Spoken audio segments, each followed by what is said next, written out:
Vous écoutez Chronique de Dirlo, le podcast qui donne la parole aux directeurs et directrices d'école, sur le terrain, au quotidien. un espace de partage, d'expérience et d'inspiration. Présenté par Anaïs et Valérian, directeurs d'école et auteurs des blogs Maîtresse en basket et Dirlo en basket.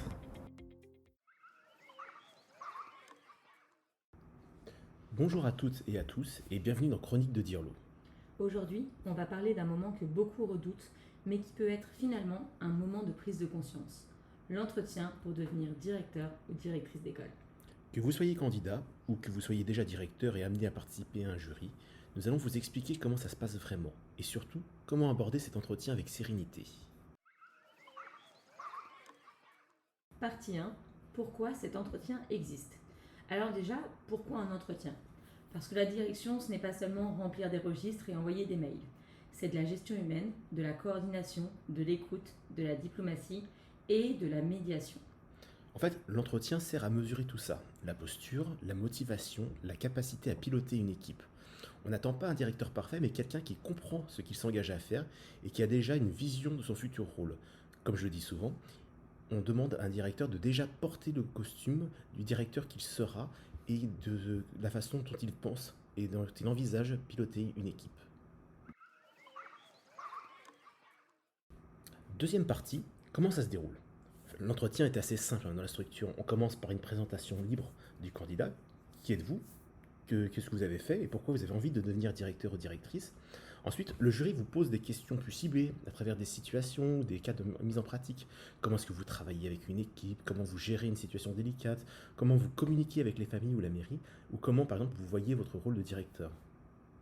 Un classique, ça va être un parent arrive en colère à la sortie, que faites-vous ? Votre équipe n'adhère pas à un projet que vous proposez, comment réagissez-vous ? On sort le fouet. Pardon, excusez-moi. Ce que le jury veut voir, ce n'est pas la réponse parfaite. De toute façon, vous ne l'aurez pas. Vous êtes là pour devenir directeur ou directrice d'école. Mais c'est paradoxal parce qu'il faut que Et vous oui. montriez que vous l'êtes déjà. En fait, il faut montrer que vous avez la manière de réfléchir qui va correspondre au poste. Parce que vous ne pourrez jamais avoir toujours la réponse parfaite, déjà parce que vous ne savez absolument pas sur quoi vous allez tomber vraiment. C'est ça. On a beau préparer, on a beau s'entretenir, on a beau vivre avec un directeur qui est directeur depuis 10 ans. Quand on devient soi-même directrice, croyez-moi, il y a des choses qui nous tombent dessus. On n'était pas prêts. Et puis l'entretien d'un côté c'est simple parce que c'est une situation, tout le monde vous écoute, on passe à la situation suivante. Dans la vie, et ben, dans notre quotidien, Anaïs, tu peux confirmer, je pense qu'on a 5 ou 6 situations qui arrivent en même temps et chacune est aussi précise. Chacun veut sa réponse en même temps, donc en fait on doit gérer ça. Et donc c'est entraîner son cerveau à réfléchir. Et puis je peux vous dire que chez Anaïs, c'est quand même un travail assez complexe. À la fin, le cerveau se demande juste en même temps si potentiellement la COP pourrait pas payer les cabines à hurlement là. Ah oui, et installer en salle des maîtres ou directement dans mon bureau. Vous savez, il y a des choses comme ça où on peut prendre une hache et puis casser des voitures, choses comme ça. Voilà. Ah non, Le cerveau à la fin de la journée il est comme ça, mais on n'a pas le droit, il ne faut pas le montrer, il ne faut pas montrer qu'on est énervé. Maintenant, vous avez 5 situations à gérer en même temps et chacune elle est aussi importante, en tout cas pour votre interlocuteur, elle est importante et elle est primordiale, donc il faut que vous donnez à chacun finalement cette importance et ce temps. Finalement, il faut que vous ayez le cerveau d'un ou une TDAH parce que du coup, ça part dans tous les sens. Ouais, ça, on était bien équipés pour ça. Et toi qui a été jury la dire, quand on dit justement que le jury pose des questions plus ciblées par rapport à sur quoi il se base le jury quand il choisit ses cibles.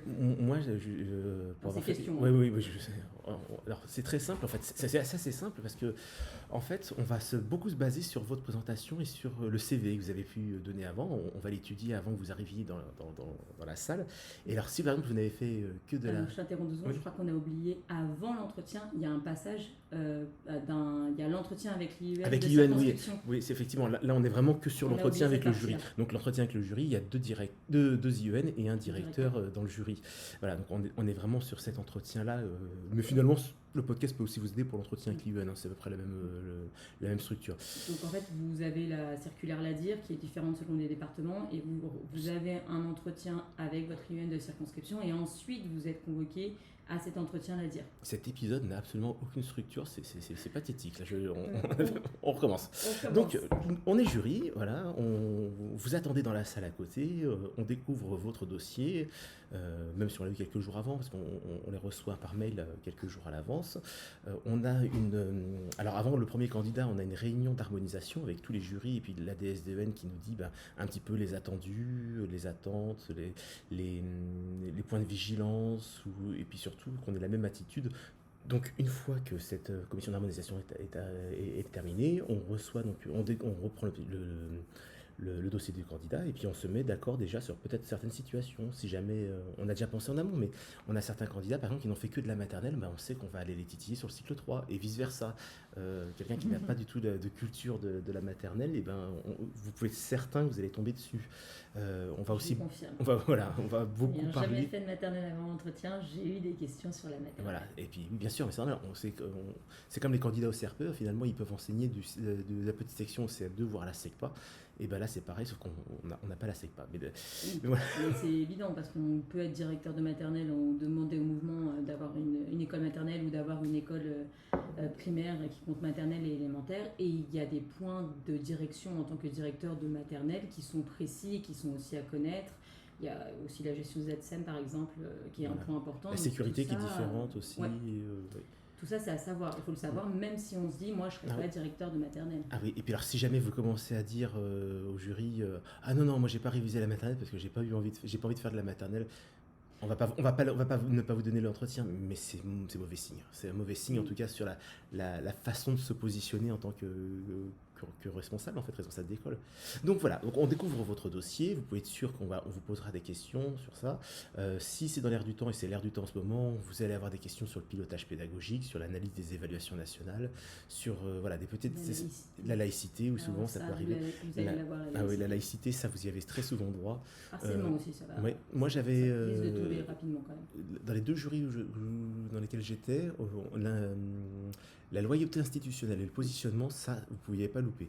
Et même parfois, ce que vous pouviez dire, enfin ce que je dis vous, mais certains candidats pouvaient dire, c'était des choses qui nous interpellaient et vous pouvez être sûr qu'on rebondissait dessus.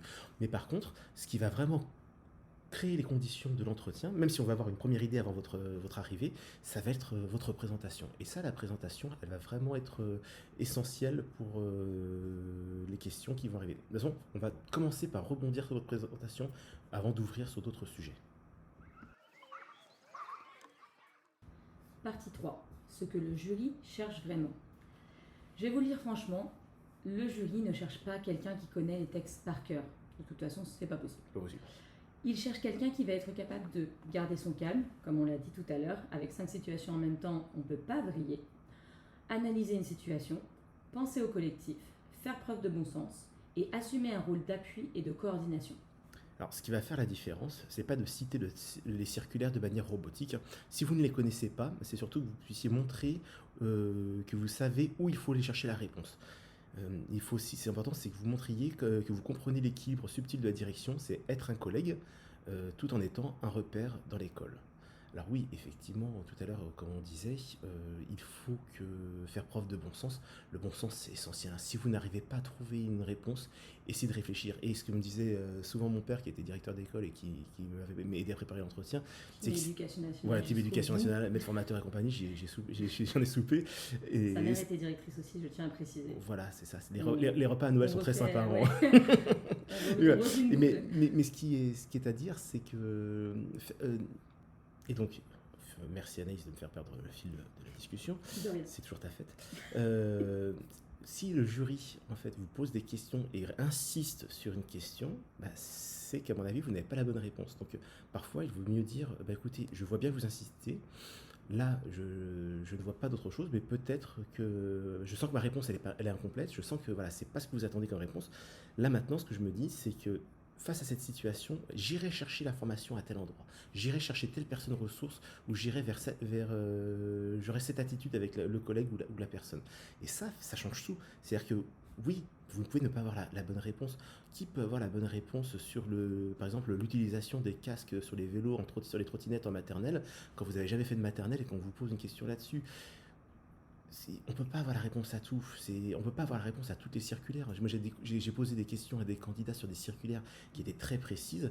je savais, par exemple, j'avais une situation, une famille en CM2 qui, au mois de novembre, disait que c'était pas normal que son enfant n'ait jamais vu les fractions. Et ben pour ça, il fallait savoir qu'il y avait une circulaire de 2023 qui disait que les fractions devaient être introduites dans le premier trimestre de CM1. Bon, on, on titille un petit peu, mais c'est pour voir aussi l'attitude du candidat face à un blocage, face à un moment où il est un peu diminué, et quelles sont ses ressources, et comment est-ce que lui, ce candidat ou cette candidate va pouvoir rebondir à ça. Alors oui, rappelez-vous, vous êtes tous enseignants, en classe, on n'a pas la réponse quand un enfant nous pose la question, surtout quand on nous dit maître, pourquoi la Lune elle ne tourne pas alors que la Terre elle tourne. Voilà, si vous n'avez pas fait de sciences, si vous n'êtes pas scientifique, si vous n'êtes pas forcément jamais posé la question, vous n'avez pas, il n'y a pas de honte à dire je ne sais pas, je reviendrai plus tard, je vais aller me renseigner, je peux trouver l'information, mais je vais me renseigner, j'y regarderai plus tard. Finalement, c'est exactement comme quand vous passez un oral du CRPE, vous avez le droit de dire je suis désolé, je ne sais pas, ou je suis désolé, je ne connais pas la réponse, et généralement le jury quand même rebondit en disant mais si, je pense que vous savez, il pose d'autres questions. Et là, autre chose qu'il faut savoir, c'est que vous avez le droit d'interagir avec le jury. C'est-à-dire que si le jury vous pose une question, une situation, et que vous avez besoin de plus de précision pour y répondre, vous avez le droit de demander. Vous avez le droit de poser la question, d'aller chercher, est-ce que, je sais pas, le casque de vélo, machin, est-ce que on parle d'une situation, machin, ou enfin bref. C'est l'enseignement. Voilà, il y a des choses vraiment très précises. Il y a des choses où parfois une réponse, on se dit est-ce que c'est ça ou est-ce que c'est ça, je sais pas trop la bonne réponse. Vous dites ok, est-ce que j'hésite entre deux réponses. Voilà, j'hésite entre deux réponses. Et nous, on va vous aider. Vous pouvez préciser. Est-ce que vous pouvez reformuler la question Oui, aussi. ça marche bien. Ça, c'est important de le dire. Je l'ai fait, je m'en suis sortie. Oui, c'est ça. Parfois, la question comme ça, elle nous est posée. Elle arrive, on n'arrive pas, on ne comprend pas. On peut demander de reformuler la question. On peut demander des précisions. Et ça peut vous aider justement à formuler une réponse. L'idée, c'est toujours pas de formuler la réponse parfaite, c'est impossible. C'est de formuler la réponse qui vous paraît le mieux quand vous êtes directeur ou directrice d'école. Et après, vous apprendrez sur le terrain que c'est pas forcément les bonnes réponses, mais c'est pas grave, vous apprendrez. Mais en plus, c'est pas un entretien qui est piégeant, c'est un entretien qui est bienveillant. À part si vous avez une attitude qui est bien sûr hostile ou qui n'est pas institutionnelle, là effectivement, on va pas forcément vous aider. Mais c'est pas comme un concours d'IEN. Le concours d'IEN, on m'a rapporté quand même que c'était pas bienveillant. C'est-à-dire qu'on vous mettait dans des situations qui étaient vraiment très stressantes et qui n'étaient pas pour vous aider. Là, on est vraiment pour vous donner le meilleur du candidat. Si le candidat échoue, c'est qu'à l'instant T, il n'est pas prêt. Et moi, je le dis souvent, j'ai échoué la première fois que j'ai présenté l'entretien de direction. Mais heureusement que j'ai échoué parce que j'étais sur des représentations. J'aurais été en septembre devant une équipe, mais je me faisais laminer. Là, ça aurait été une catastrophe. Le candidat directeur que j'étais à ce moment-là n'était pas prêt à assumer les fonctions. J'ai repris un an, j'ai retravaillé avec mon inspecteur à ce moment-là, on a réétudié mon dossier, pourquoi j'avais échoué, et ben ça m'a permis de comprendre sur cette situation. Et simplement, ça m'a permis d'avoir le bon positionnement, le bon costume, et l'année d'après, je l'ai eu haut la main. Voilà, donc après, ça fait 12 ans et je m'en sors pas trop mal. Mais dites-vous que si vous ne l'avez pas, ou si on ne vous le donne pas, c'est que vous n'êtes pas forcément prêt, mais ça sera pas un mauvais moment. Le soir, vous allez dormir dans votre lit, ne vous inquiétez pas. Et on va pas vous envoyer au goulag. Partie 4, comment se préparer efficacement. Les mains dans les poches. Alors, comment se préparer sans se perdre pendant des heures dans des documents? Voici donc 4 conseils simples et efficaces. Donc, il faut travailler une présentation claire. 1 minute sur qui vous êtes, 1 minute sur votre parcours et 1 minute sur votre motivation. Pas plus. Il faut qu'en quelques instants, on ait compris qui vous étiez. Il faut vous entraîner à réfléchir à voix haute. Les mises en situation, ça se prépare. D'ailleurs, il existe un livre très très bien avec pas mal de situations et les réponses qui vont avec, qui vous permettent de vous entraîner. Ça peut être des situations sur les familles en difficulté, les conflits entre élèves, les absences non prévues. Mais les conflits entre collègues aussi, sur la prévue. Oui, les conflits entre collègues, pardon. Oui, aussi. Si vous n'avez pas un dirlo aguerri quand vous passez votre entretien de direction comme moi, et donc par là j'entends un monstre qui vous pose des questions absolument tout le temps. À n'importe quel moment, mais c'est-à-dire que t'as même pas le temps de prendre le sel, que t'as déjà une situation sur le dos, et si tu réponds pas, t'as pas le sel en plus. Vous avez du coup notre livre organisé, c'est la direction d'école, dans lequel on vous a répertorié, je crois, Il y a une situations, vingtaine de situations. Une vingtaine de On ne sait situations. même plus. Vous avez la partie situation-question et puis vous avez un QR code à scanner avec la vidéo réponse et en prime, vous avez le bonheur de nous voir en vidéo. Et ça n'a pas de prix. Ça n'a pas de prix. Alors, un conseil qu'on m'avait donné, et que au début j'avais appris, je me dis, mais ce fiche de moi, c'était de s'entraîner à parler devant un miroir. C'est extrêmement perturbant de s'entraîner à parler devant un miroir. Je déteste cette C'est très perturbant de parler et en fait, devant de parler devant un jury, en fait, c'est aussi perturbant. Et ça permet de se préparer à l'angoisse, un petit peu au stress que ça fait, qu'on regarde dans les yeux, que le regard fuit. Enfin, ça donne une très très bonne image. Alors, si vous n'aimez pas le miroir, enregistrez-vous. Ça, c'est aussi un bon moyen de vous réécouter. Et vous verrez dans quel état je suis quand je réécoute les podcasts et que j'entends ma voix. Voilà.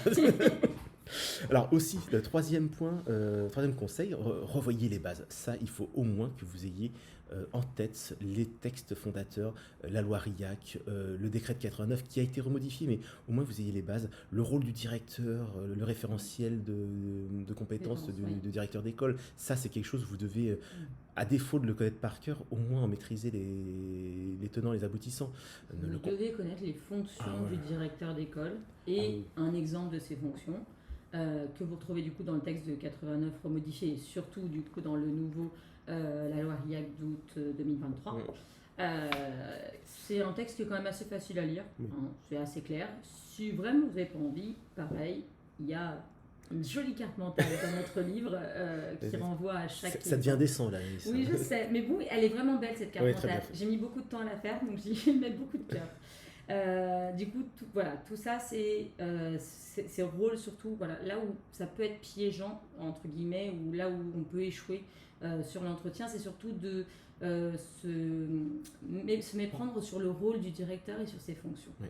Et ça, souvent, en tant qu'enseignant, on se méprend sur les rôles, les fonctions du directeur. Parce qu'il y a un peu l'image d'Épinal du directeur, les directeurs des années 50, qui a complètement changé. Notre métier, il a changé. Le métier entre ce que mes parents faisaient, et moi, quand on leur a montré notre livre, c'était différent. C'était rendez-vous inter-inconnu. Ils ne reconnaissaient plus forcément ce qu'eux faisaient. Mais les enseignants pensent encore qu'on est des secrétaires, qu'on est là pour réserver les cars, qu'on est là pour réserver les sorties. C'est pas du tout ça. Et des fois, quand vous avez face à vous un enseignant ou une enseignante qui vous dit « ça, c'est pas ton travail, tu atteins à mes compétences, à ma liberté pédagogique », et bien, il y a des fois, en fait, non, il faut être capable de dire je comprends que ça te stimule, ça te dérange, mais non, effectivement, le texte fait que ça, c'est mon travail. Alors, on va pas on précise qu'on n'a rien contre la liberté pédagogique. Non, pas du tout. Mais on sait où elle commence et où elle s'arrête. Elle s'arrête, voilà. Et la liberté pédagogique, c'est petit entraînement pour si vous tombez dessus à l'entretien. La liberté pédagogique, elle est quand même limitée par deux grands textes. Les programmes officiels et le règlement intérieur. Le projet d'école, pardon. Le règlement intérieur. Il est tard, je suis fatigué. Et le projet d'école. Le projet d'école, c'est vraiment le squelette. Et ça peut limiter ça peut être opposé à la liberté pédagogique. Ouais. Bref, petite parenthèse fermée, sachez que il faut que vous connaissiez les bases et que ça vous sera utile même dans la vie quotidienne, parce que quand on vous dira que non, tu n'as rien à dire sur les aides à mettre en place pour aider un enfant dans ton école, et si, ça me concerne parce que je suis responsable et ça a été rappelé par la loi RIAC. Donc, pas besoin de réciter les textes, maîtrisez l'essentiel, sachez quelles sont vos fonctions et ce sur quoi on va vous attendre, parce qu'on va attendre un directeur qui est capable de dire non, qui est capable de dire non, là, c'est bon, je suis pas d'accord avec toi, le texte il est là, et ça c'est important. Et si vous hésitez encore à passer l'entretien, si vous ne savez pas encore si vous avez envie d'être directeur ou directrice, rapprochez-vous du coup de votre directeur et votre directrice, demandez-lui qu'il vous montre ou elle vous montre les tâches vraiment qui incombent à un directeur d'école aujourd'hui. Pour l'avoir été, moi j'ai passé l'entretien de direction, j'ai été T3. J'ai été intérim de direction plongée dans le bain en T1, ça m'avait plu, je trouvais ça sympa, mais j'ai vraiment découvert l'intégralité de ce que fait le directeur d'école en T2 du coup quand j'étais dans l'école de Dirlo. Bizarrement ça m'a quand même donné envie, ne me demandez pas pourquoi, mais en fait je me dis que les enseignants ont aussi besoin de savoir connaître toutes les missions du directeur d'école, et c'est un point sur lequel je reviens très souvent parce que actuellement je suis c'est ma seule école sur laquelle j'étais directrice, et le fonctionnement avec mon équipe Je pense qu'il a été beaucoup fluidifié sur le fait qu'eux ont dû assumer des fonctions de directeur, du directeur ou de la directrice d'école avant que j'arrive. Et du coup, ils connaissent tout ça. Et c'est beaucoup plus fluide et plus sain quand je demande quelque chose ou quand j'ai besoin de quelque chose. Ils savent pourquoi. Alors, j'explicite beaucoup pourquoi j'en ai besoin, mais ils savent que ça fait partie de mes fonctions et ils les connaissent. Il faut rendre lisibles les fonctions de directeur d'école, parce que si jamais on dit non, on comprend pas en fait pourquoi tu m'as dit non. Mais si jamais tu vous expliquer, là ça c'est pas possible parce que on est bloqué par ce texte-là, parce que je suis contraint par ce texte-là ou parce qu'on n'a pas le droit de faire ça, et ben ça c'est quand même beaucoup plus long. Donc n'hésitez pas à demander si vous voulez passer l'entretien, demandez des fois à vos directeurs de dire écoute. Pas forcément pendant la réunion où ça a explosé avec le collègue qui n'était pas d'accord, mais après de revenir au bureau et dire écoute, c'est pas pour juger, mais tu pourrais m'expliquer parce que ça m'intéresse, je voudrais savoir pourquoi, quel est ton raisonnement sur cette situation, quelle est ton analyse. Et ça peut vous, c'est hyper formateur, moi je pense que ça peut vous aider. Et quand on n'est pas directeur ou directrice ou qu'on veut pas le devenir, ben on a très peu connaissance des circulaires et des textes uniquement dédiés au directeur. Et en fait, du coup, il y a beaucoup de personnes qui n'ont pas connaissance de la loi RIEC, qui date du coup d'il y a seulement 2 ans, et qui pourtant a été un changement majeur dans le rôle et les fonctions du directeur. Et puis, des fois, vous pouvez arriver dans une école où il y a des habitudes, et c'est complètement illégal. Par exemple, moi, je cite souvent des ventes de chocolat qui étaient organisées par les parents d'élèves et qui étaient distribuées dans le cahier de correspondance. Quand j'ai rappelé qu'on était sur la neutralité commerciale et que du coup on n'avait pas le droit de le faire, mais il y a une levée de bouclier incroyable. Mais en fait, c'est tant que ça va, tant que ça se passe bien, il n'y a pas de souci. Le jour où il y a un parent qui porte plainte ou qui se plaint d'inspection ou ce jour arrive. Oui, ça arrivera forcément. Ça arrive toujours. Et le jour, surtout avec une société de plus en plus judiciarisée. Mais le jour où, par exemple, le chocolatier de la ville d'à côté porte plainte pour concurrence déloyale, ben là, vous serez tout seul. Je peux vous dire qu'il n'y aura personne pour vous dire, bah non, on était d'accord avec le directeur. Malheureusement, on en parle souvent de la solitude du directeur, mais là c'est encore pire que d'habitude. Et ça sera vous qui serez responsable. Vous aurez cautionné quelque chose. Et moi je dis toujours, je ne prendrai pas pour les autres. En fait, si je fais des bêtises, je suis sanctionné, mais je ne cautionne pas en fait ce qui moi me va m'être reproché. Pensez à vous protéger. C'est quelque chose que dans le début d'année de direction, on peut se dire qu'on dit oui pour faire plaisir parce que j'ai dit oui mais c'est pas grave, personne ne le saura. Et ça finit à un moment toujours par exploser, ça finit par vous revenir. Revenir dans la tronche. Je pense notamment à la situation des sorties scolaires autorisées. Du coup, ça c'est quelque chose qui peut vous être beaucoup demandé parce que c'est le directeur qui autorise les sorties.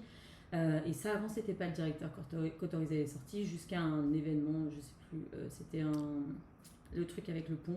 Ça a toujours été le directeur qui autorisait. Et c'est tu fais référence à l'accident du barrage où plusieurs enfants sont morts parce qu'il y a eu un lâchage d'eau. J'ai plus le nom exactement de l'incident, mais c'est dans les années 90. Et justement, la directrice... Donc là, c'était parti se balader sur les bords du barrage. Pour aller voir les castors. Ouais. Et les EDF avaient fait un lâchage de barrage à ce moment-là. Alors que la classe n'était pas censée se trouver là. C'est ça, et en fait, elles n'avaient pas déclaré, et il y a eu des condamnations, donc sachez que votre responsabilité va être engagée. Mais elles ont été condamnées, mais je crois qu'elle a été relaxée par la suite. Enfin, je sais plus. En premier cas, de toute façon, elle a été condamnée parce qu'elle était là sur une sortie. En tout cas, je pense qu'on ne se remet pas de la mort d'enfant de toute façon. Voilà. Mais sachez que protégez-vous, et le cadre est là pour vous protéger. Et c'est ça qu'on va voir justement. Je reviens sur le jury, mais c'est exactement ça que le jury, ils veulent savoir si vous connaissez le cadre. En fait, est-ce que vous allez autoriser quelque chose qui est totalement interdit, simplement parce que les collègues ne sont pas d'accord. Par exemple, moi, c'est arrivé, je me souviendrai toujours, la situation où j'ai échoué la première fois, c'était parce que les enseignants me mettaient de la pression et que pour arranger tout le monde, j'ai voulu arranger tout le monde plutôt que de faire respecter le texte. Je n'avais pas forcément connaissance du texte, mais j'ai voulu arranger. Ça n'a pas loupé, on m'a mis un avis défavorable. Du coup, l'idée, c'est que vraiment vous pensiez à votre posture. Ouais. Quatrième point. Conseil 4. Pensez posture. Le jury veut voir ce que vous dégagez. Calme, confiance, clarté. On ne laisse pas le petit écureuil TDAH montrer son vrai visage. C'est ça. On essaye. Non, mais par exemple, vous faites pas comme nous, vous partez pas dans tous les sens. Et comme ce podcast. Je fais comme ce podcast, et je fais des grands signes et analyses depuis tout à l'heure pour qu'on puisse arriver à la quatrième idée. Je pense qu'on est pas mal au niveau. C'est bon, on a la pensée en arborescence, c'est terrible. Partie 5, les erreurs qui reviennent souvent. Alors ça, c'est quelques écueils que je vois régulièrement en entretien. Parler trop vite. Pardon, excusez-moi. Parce que là, il vous fait la voix de podcast. Tout le monde me dit il a une voix trop forte et trop bien et tout. Mais il parle pas comme ça dans la vraie vie. Je parle beaucoup plus vite, je parle Oui. trop vite, c'est une catastrophe. Je parle comme je réfléchis, donc c'est grave. Et surtout parler trop longtemps. Les gens qui adorent s'écouter parler et qui font des podcasts sur la direction, c'est vraiment pénible.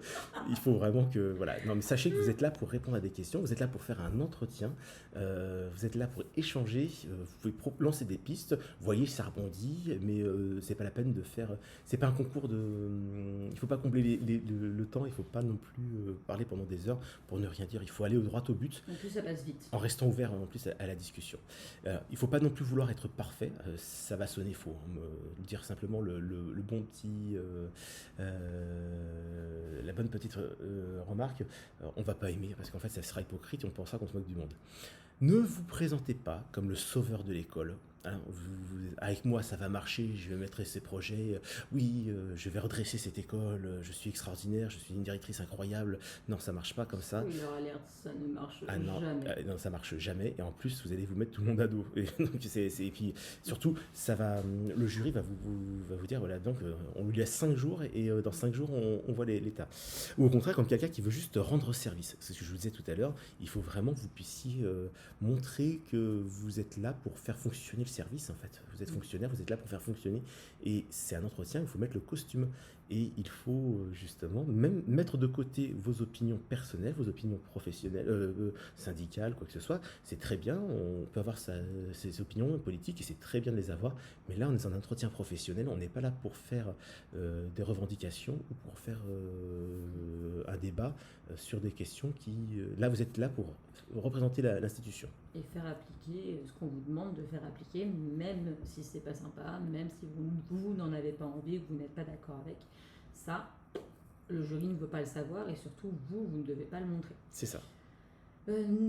L'écueil qui va revenir aussi, c'est confondre direction et hiérarchie. Et non, on n'est pas supérieur hiérarchique de nos collègues. Nous ne sommes donc pas leurs chefs. Par contre, nous sommes pilotes pédagogiques de l'école. Et à ce titre, nous avons donc une autorité fonctionnelle. Tout à fait. Sur certains points, oui, nous allons avoir une autorité sur nos collègues, mais pas sur tout. Et ça, c'est important de le noter. On ne remplace pas les IUN. En fait, vous n'êtes pas un IUN en devenir, vous êtes un directeur d'école. Et ça, il ne faut pas confondre les choses. Il y a des choses sur lesquelles, bah oui, une sortie, vous dites non, c'est votre autorité et l'enseignant n'a pas le droit de sortir. S'il sort, il en faut de professionnel. Et l'autorité hiérarchique, ça serait de recadrer et de mettre des sanctions, des choses comme ça. Ça, vous ne pouvez pas le faire avec ce statut.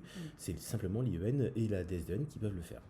Une structure qui ne vous va pas, mais que toute votre équipe valide, ben non, elle ne passera pas. Parce que si elle ne passe pas auprès de vous, elle ne passera pas aussi auprès de l'inspection et il y aura de toute façon des retombées et des problématiques autour de cette structure. C'est vous qui allez l'assumer après, de toute façon, cette structure, si vous n'êtes pas d'accord. Moi, je pense et ça dure un an, une structure. Oui, et puis ça laisse des dégâts, parce que des structures qui sont bancales, on en parle des années après et les parents ne vous font pas forcément confiance, les collègues ne vous font pas confiance, c'est très complexe. Je vous invite, pour préparer l'entretien, à revoir ce film qui est absolument génial, 12 hommes en colère. C'est un peu ça. Des fois, vous êtes le seul à avoir raison dans la pièce et c'est à vous de montrer que vous avez raison et que... Alors, il faut rester ouvert, il faut rester ouvert aux autres, mais il y a peut-être des choses où non. Il y a des choses qui ne sont pas acceptables et dans ces cas-là, vous dites niet et c'est votre devoir. Et justement, quand je reviens sur le fait qu'il y ait d'autres personnes, que ce soit du coup d'autres... On travaille avec des humains, que ce soit les parents, les élèves, les collègues... on a une relation humaine qui est à préserver. Et il ne faut pas oublier justement cette relation humaine et ces échanges au profit du technique pur et simple. Quand on est directeur d'école, on apprend à avaler beaucoup de couleuvres. Ouais. Voilà, il faut le savoir. Mais l'important dans tout ça, c'est que même si c'est dur pour vous, votre rôle, c'est de maintenir une relation humaine avec tous vos partenaires, avec les parents, avec les élèves, et surtout, rappelez-vous, vous êtes là pour les élèves. Oui, je rajouterais qu'il ne faut pas oublier la relation humaine au profit du technique. Et ça, dans le sens, si jamais, par exemple, un parent vient vous voir parce que son enfant a été harcelé ou agressé sur le temps de la cantine, le parent, il n'en a strictement rien à faire que ce soit pas votre temps, le temps de la cantine. Lui, ce qu'il voit simplement, c'est qu'il a déposé son enfant avec toutes ses dents et qu'il en récupère deux dents en moins le soir. Et ça, même si c'est pas votre responsabilité qui est engagée, il faut quand même que vous écoutiez cette famille. Il faut écouter la parole et il faut orienter. Mais il ne faut pas dire ah non, c'est pas mon temps, donc je ne m'en occupe pas. Ça c'est pas possible. L'entretien, finalement, ce n'est pas du tout une interro, c'est vraiment un échange avec le jury. Et surtout, dites-vous que si jamais vous partez dans la mauvaise direction, le jury va rebondir. Ah bon, faites comme ça. Alors moi j'étais très pervers aussi en tant que jury, c'est que des fois la réponse était bonne et je disais ah bon, vous êtes sûr? Bah oui. Là, il fallait tester pour voir si vous êtes sûr. Mais oui, agaçant, hein. Non, mais je sais que c'est agaçant. Mon inspectrice, la dernière, était morte de rire parce que. Il titille beaucoup. Je titille, bah oui, mais c'est ça être directeur. Quand vous dites à une équipe, et je peux vous dire que moi j'ai 25 enseignants face à moi en conseil des maîtres, quand vous dites quelque chose et qu'on vous dit t'es sûr de toi, tu dois connaître les textes, il faut être à la hauteur de ta fonction, ça serait peut-être bien qu'il faut pouvoir, que vous soyez sûr de vous. Alors, écoutez, si vous êtes sûr de vous, continuez. Bon, généralement, on ne va pas insister hein, dans le jury. On fait ah bon, vous êtes sûr, mais les parents vont pas être contents. Ils vont dire ah bah non, c'est comme ça. D'accord. Par contre, si jamais pendant 5 minutes on vous dit mais vous êtes sûr, essayez de voir. On est là pour vous aider. Partie 6, pour les directeurs qui sont membres du jury. Si vous êtes de l'autre côté de la table, un petit rappel. Le candidat en face est sûrement stressé, parfois beaucoup. Notre rôle, c'est d'observer sa posture, pas de le piéger. Sauf si on est moi, mais bref. De vérifier donc s'il est prêt humainement et professionnellement, et surtout d'encourager. On a besoin de futurs directeurs motivés, confiants et bien entourés. Effectivement, on est là vraiment pour accompagner, pour juger, mais donner un avis, comme je disais tout à l'heure, donner un avis défavorable à la direction, c'est aussi se dire que peut-être que la posture n'est pas adéquate pour le moment, elle n'est pas prête, vous n'êtes pas encore en capacité ou à votre niveau maximal pour pouvoir faire ça. Et si jamais on vous donne un avis favorable avec ce qu'on a vu, vous allez vous retrouver peut-être dans des situations qui vont être très dommageables pour vous, ça peut être très perturbant pour vous, ça peut être très compliqué du coup si vous n'êtes pas prêt. Et sachez que par exemple, je me souviendrai toujours une fois une candidate il y a quelques années, sa présentation elle était vraiment extrêmement désagréable, on était vraiment assez mal à l'aise avec le jury et elle est sortie, on s'est dit non, c'est pas possible, on peut pas la laisser partir à l'entretien de direction. Et là il y a une humaine qui a dit non, on va reprendre les grilles d'évaluation. On a repris point par point. Les grilles, les points d'évaluation étaient bons, c'était satisfaisant. Elle avait rempli le job, et ben on lui a donné un avis favorable parce que objectivement, elle avait bien répondu aux demandes. Après, humainement, je pense qu'elle avait des capacités à développer et j'espère qu'elle a réussi à mettre un peu d'eau dans son vin. Mais elle avait la bonne position. C'est juste que une relation humaine ne passait pas forcément, l'entretien n'avait pas été réussi, du moins du point de vue relation humaine. Mais du point de vue posture, discours, alors c'était avant la loi RIAC, mais on avait quand même quelqu'un qui tenait la route, donc on avait donné un avis favorable. Donc sachez que en tant que jury, on est très objectif aussi sur même si on a un ressenti personnel, si on n'est pas d'accord, on a un avis très objectif. Sachez aussi que si jamais vous arrivez le matin devant le jury et que vous êtes avec une inspectrice ou un inspecteur avec qui vous avez été en conflit, dans ces cas-là, nous le savons parce que l'inspecteur le dit, et dans ces cas-là, l'inspecteur fait simplement les présentations, l'inspecteur avec qui vous avez été en conflit fait simplement les présentations, elle introduit et elle ne participe pas à l'entretien pour pas que justement vous soyez mis mal à l'aise ou que vous soyez que vous puissiez vous dire que vous avez été, le jury s'est acharné contre vous. Non, au contraire, on essaie de donner les chances au maximum pour que ça soit bienveillant. Et je le place ici parce qu'après on va totalement changer de sujet. On reçoit régulièrement des messages pour nous demander comment ça se passe quand on est directeur, qu'est-ce que c'est la réalité du directeur et qu'est-ce que c'est vraiment être directeur, parce que y a plein de sons de cloche différents. J'ai peut-être fait peur à beaucoup de personnes d'ailleurs en répondant par message, j'en suis vraiment désolée, mais en fait, ma vision des choses, c'est vraiment de présenter la direction telle qu'elle est, honnêtement, purement et simplement. Parce que arriver avec une représentation, que ce soit à l'entretien ou même sur une école, arriver avec une représentation des fonctions de direction ou du temps de travail ou des tâches qui vont nous incomber, qui soient faussées, ça va forcément vous mettre dans des situations qui vont faire que finalement vous n'allez vraiment pas aimer la direction, vous n'allez pas comprendre où vous arrivez. Moi, nous, on adore être directeur. Hein. C'est pas même si parfois on a l'impression en nous écoutant que non, mais on adore cette fonction-là, sinon d'ailleurs on n'en ferait pas. Hein. On n'en ferait pas aussi des choses sur Internet. Hein. Et on n'en ferait pas autant, mais il faut savoir, et il faut être réaliste, ça demande énormément de temps. Ça demande une gymnastique mentale extrêmement impressionnante. Une bonne diction aussi. Oui. Une organisation au cordeau, franchement, voilà. Parce que la routine bien huilée, elle est jamais bien huilée, parce que y a des dingueries qui arrivent à n'importe quel moment de la journée, à n'importe quel moment de la semaine. Eh oui, le petit Émile Tartampion a mangé sa colle, il faut appeler les urgences. Et vous n'étiez pas prête.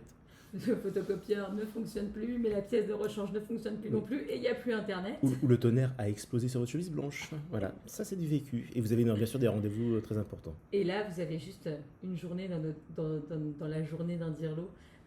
Faut avoir conscience que c'est beaucoup de travail, beaucoup d'implications aussi, mais que par contre ça reste un métier, vraiment c'est un métier à part entière, et un métier qui va vous apporter vraiment énormément humainement parlant, parce que au bout du compte, à la fin quand vous revenez et que vous voyez des familles qui viennent vous voir en vous disant Émile ne mange plus sa colle, il a réussi ça, il a réussi ça, il a réussi ça, alors qu'à la base c'était un enfant très en difficulté. Là, vous vous sentez pourquoi vous le faites, vraiment, parce que vous vous dites, j'ai marqué, c'est un peu égoïste de le dire, hein, mais j'ai marqué la vie d'un enfant de cette façon-là, mais au moins je l'ai réussi, je l'ai amené quelque part. Et ça, on peut le faire en tant qu'enseignant sur une année, je suis d'accord, mais en tant que directeur, on a un impact sur 5, voire même 8 années de la vie d'un élève, et je trouve que c'est vraiment important de le dire. Voilà, j'ai fini mon laïus. Ouais, on ne sait pas où t'allais aller, mais tu y allais. Hein. J'y suis allée. Je suis admiratif. Tu vois, l'écureuil TDAH, il est arrivé. Allez. Partie 7. Alors maintenant, nous allons vous proposer deux situations qui pourraient être présentées lors de l'entretien de direction. On aime bien faire ça. Oui, j'adore ça. On a été vaches en plus. Ouais, oui, elles sont vraiment. Alors, on précise que ce sont deux situations inédites que vous allez avoir en plus du coup des situations qui sont dans le livre. T'as vu, je l'ai replacé. C'est très magnifique. Je laisse le présenter. Oui, pardon. Alors, une ATSEM refuse de faire ce que demande l'enseignante. Le contexte. En maternelle, l'ATSEM refuse de participer à certaines tâches parce que ce n'est pas mon boulot, je fais pas ça, je suis pas leur employé. L'enseignante se plaint et dit qu'elle n'en peut plus. Le problème, c'est que du coup, le fonctionnement de la classe est totalement bloqué, l'ambiance se dégrade et la mairie est déjà connue pour être difficile à joindre. Alors, c'est très drôle quand Anaïs est en train de faire les guillemets, guillemets difficiles à joindre avec les doigts, mais bon, c'est pas très radiophonique. Donc les enjeux, finalement, le rôle est partagé parce que la mairie est employeur de l'ATSEM et l'école, en fait, est responsable de l'organisation. Donc c'est vous qui êtes responsable de l'organisation du temps des ATSEM. Donc il faut aussi que vous soyez en soutien de l'enseignante et que vous soyez aussi en importance, vous aidiez à construire le fonctionnement de cette classe. Donc, le point le plus essentiel, ça va être de mettre au clair le respect des missions. Donc, la première chose, ça va être de recevoir l'enseignante, d'essayer de comprendre ce qui s'est passé, recevez l'ATSEM, et il faut peut-être, à ce niveau-là, essayer de trouver, pour mettre de l'huile dans les moteurs, dans l'engrenage, pour que la situation se fasse. Vous pouvez la médiation, mettre en place une médiation, justement, pour que des fois, il peut y avoir du vécu, du ressenti, il faut que les choses soient dites. Peut-être que la maîtresse a dit quelque chose, a utilisé une phrase qui a été perçu de manière très négative par l'ADSEM, qui ne se sont pas sentis respectés. Ça, c'est une possibilité. Donc, il faut peut-être crever l'abcès, essayer de comprendre ce qui s'est passé. Il faut aussi que les missions de l'ADSEM elles soient clarifiées. Donc, n'hésitez pas à demander à la mairie une fiche de poste pour les ADSEM. Ça, c'est toujours idéal. Même s'il y a des textes officiels, vous avez au moins, les mairies peuvent faire des fiches de poste. Certaines mairies font aussi de la charte des ADSEM. Oui, c'est ça. Il faut voir, chaque municipalité fonctionne différemment. Après, il faut quand même se rappeler que c'est l'enseignante qui est responsable de l'enseignement et qui est de l'organisation des activités pédagogiques. Mais elle n'est pas là pour commander l'ADSEM, on est là pour travailler ensemble. Donc on peut trouver commencer dans un premier temps par un travail de dialogue, parce que des fois, 90% du temps, c'est quelque chose, c'est une mésentente, c'est une médiation qu'il faut mettre en place. Et puis de toute façon, il faut travailler ensemble. Donc on ne peut pas aller vivre dans le conflit et aller au conflit. Par contre, il faut quand même que la posture du directeur soit ferme. Vous êtes dans l'écoute, mais vous êtes ferme. Finalement, le fonctionnement de la classe, c'est une priorité. Sachez que vous avez l'autorité fonctionnelle sur toute personne qui est dans l'école, depuis la loi RIAC. Donc, vous avez une autorité fonctionnelle sur l'ADSEM et sur l'enseignante. Donc, vous pouvez mettre en place des fonctionnements, des protocoles, un rappel des fonctions, un emploi du temps sur les différentes missions. Il faut qu'il y ait une organisation qui soit concertée, qui ait un planning clair, une répartition des tâches et des points d'étape. Il faut, dans ces cas-là, chaque situation est un peu particulière, mais il faut que vous soyez dans le dialogue pour pouvoir recréer des conditions optimales pour l'enseignement. Si jamais par contre ça perdure et que ça ne s'améliore pas, oui, là effectivement, il faut en référer plus haut. Donc votre IEN, la conseillère pédagogique en charge des maternelles, la mairie. Dans ces cas-là, vous vous entourez des autres personnes avec qui vous pouvez travailler et échanger, si la situation bien sûr est bloquée. Deuxième cas qu'on va pouvoir retrouver, c'est la gestion d'un élève sans AESH disponible. Donc le contexte, c'est un élève de grande section qui présente des comportements violents, coups, jets d'objets, fugue dans la cour. La MDPH a notifié une AESH, mais personne n'est encore recruté. Le problème, c'est que l'enseignante dit que c'est ingérable, elle ne peut pas garantir la sécurité, les autres parents se plaignent, ça commence à monter dans l'école. Les enjeux vous allez retrouver ici, c'est la sécurité des élèves, la protection de l'enseignante, la continuité pédagogique, parce qu'il faut quand même que les enseignants puissent avoir leur enseignement, les relations avec les familles, l'articulation avec l'IEN, le respect de la notification MDPH et le respect de la loi de 2005. Anaïs, je te laisse analyser cette situation. Oh, je ne comprends pas cette situation. Non, je plaisante.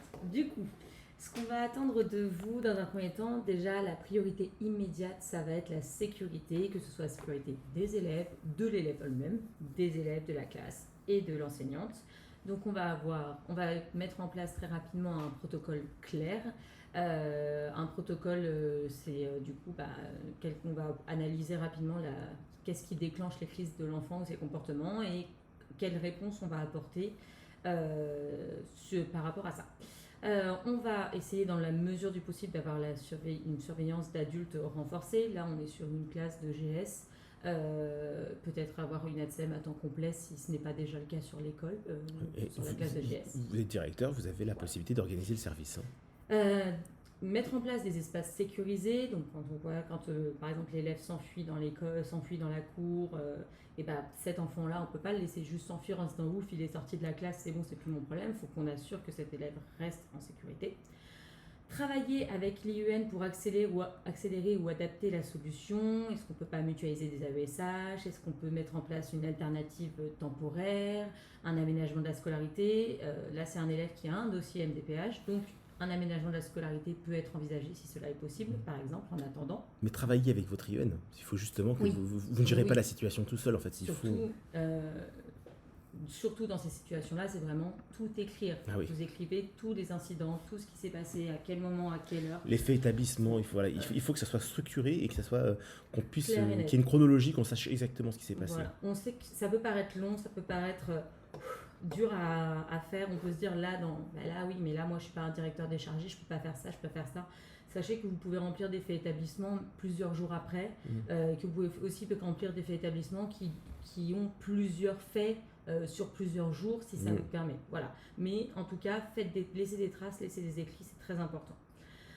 Vous allez également informer les familles concernées. Donc les familles, on vous l'a dit, dans la situation se plaignent. Donc forcément, les familles se sont plaintes à vous. Vous devez leur apporter une réponse. mais on va être sur une réponse professionnelle et factuelle. Et dans le respect Et de... dans le respect là, de on la est quand même- sécurité, on est- de oui, l'identité de l'autre enfant. on, des on est quand même familles. sur un dossier MDPH, donc quand même, Voilà. il y a des informations de santé qui doivent pas communiquer. On ne dit pas que c'est un enfant MDPH. Voilà, c'est ça. C'est des choses où on ne dit Voilà. pas qu'il est autiste ou que je sais pas, ou qu'il est trisomique, ou qu'il est porteur de troubles. Ça, c'est des choses on peut s'en douter, mais on n'est pas là pour donner des informations. On est quand même soumis à une certaine secret médical. Nous avons conscience de la situation, des mesures ont été mises en place pour aider, cette classe. Et, Voilà. et énumérer ce qui a été mis en place. Voilà. Donc on revient au protocole. Soutenir l'enseignante émotionnellement et organisationnellement. Ouais, parce que la collègue, c'est dur hein, pour elle. Oui, c'est dur. C'est dur, elle souffre. Elle est en souffrance. C'est dur C'est d'être peut-être vous, dans la cette collègue classe, d'ailleurs, c'est qui est en dur de souffrance. jamais. Ça va être dur pour vous aussi, précisons. Et vous serez seul. Et vous serez seul.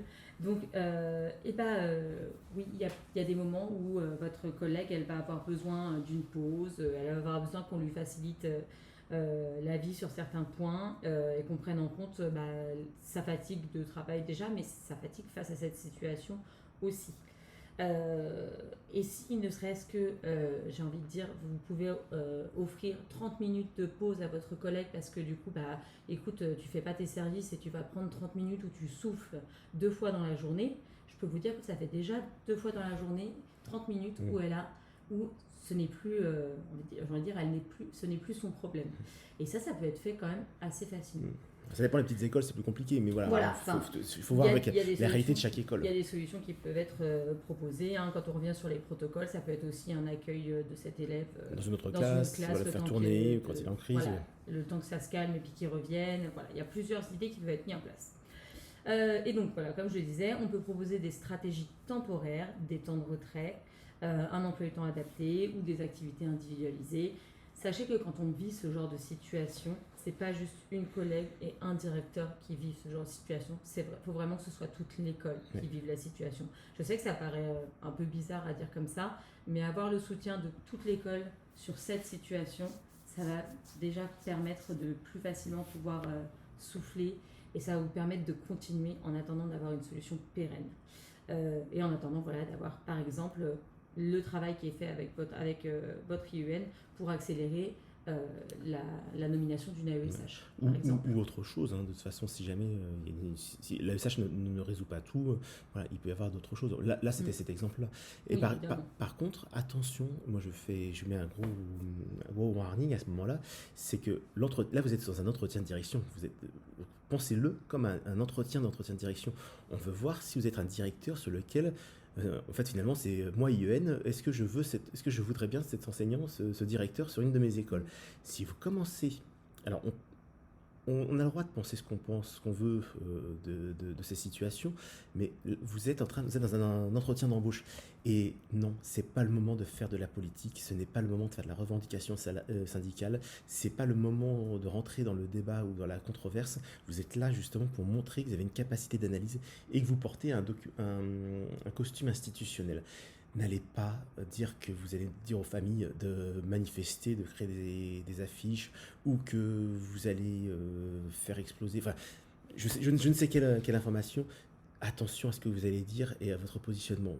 Même si, quand vous serez directeur, vous aurez peut-être une autre analyse, là, vous êtes en train de passer un entretien d'embauche. Ne l'oubliez pas et ne vous perdez pas sur votre loyauté institutionnelle ou votre neutralité politique ou syndicale, parce que c'est quelque chose qui sera rédhibitoire, en tout cas pour le jury. Restez droit dans votre rôle de directeur. Voilà. Et vous ne pensez pas que la loi de 2005, finalement, ça met les collègues et les enfants en difficulté? En fait, je n'ai pas à avoir une analyse de la loi de 2005, je suis là pour la faire appliquer, sinon je ne ferai pas ça. Vous pouvez en penser ce que vous voulez, mais là, vous n'êtes pas là pour débattre politique. En conclusion de cet épisode, l'entretien à la direction d'école, ce n'est pas un mur. C'est un moment où on vous demande comment vois-tu ce rôle, comment vas-tu accompagner ton équipe, et finalement, c'est très beau. Que vous passiez bientôt cet entretien, ou que vous accompagnez un collègue, retenez surtout ceci. Ce n'est pas la perfection qui est attendue, mais la sincérité, la réflexion et la volonté de faire grandir une école. C'était Chronique de Dirlo. N'hésitez pas à partager et à vous abonner. Merci. À bientôt.